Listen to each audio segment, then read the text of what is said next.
ইরানে চলমান সরকার বিরোধী আন্দোলন ইসলামী প্রজাতন্ত্রটির ৪৭ বছরের ইতিহাসে এক ব্যতিক্রমী পর্যায়ে পৌঁছেছে বলে মনে করছেন বিশ্লেষক ও প্রত্যক্ষদর্শীরা।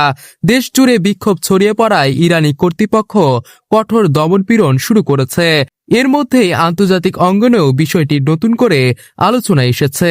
যুক্তরাষ্ট্রের প্রেসিডেন্ট ডোনাল্ড ট্রাম্প বিক্ষোভকারীদের প্রতি সমর্থন জানালে পাল্টা প্রতিক্রিয়া হিসেবে ইরান ওই অঞ্চলে মার্কিন স্বার্থ ও তাদের মিত্রদের উপর হামলার হুমকি দেয়। ফলে অভ্যন্তরীণ সংকট আন্তর্জাতিক উত্তেজনায় রূপ নিচ্ছে বলে মনে করছেন পর্যবেক্ষকরা। বিশ্লেষকদের মতে এবারের আন্দোলনের ব্যাপ্তি ও তীব্রতায় একে আগের সব বিক্ষোভ থেকে আলাদা করেছে। সমাজবিজ্ঞানী অ্যালি খোরসান্দফার জানান, বড় শহরের পাশাপাশি এবার এমন সব ছোট শহরেও বিক্ষোভ ছড়িয়ে পড়েছে যেগুলো আগে কখনো আন্দোলনের কেন্দ্রে ছিল না।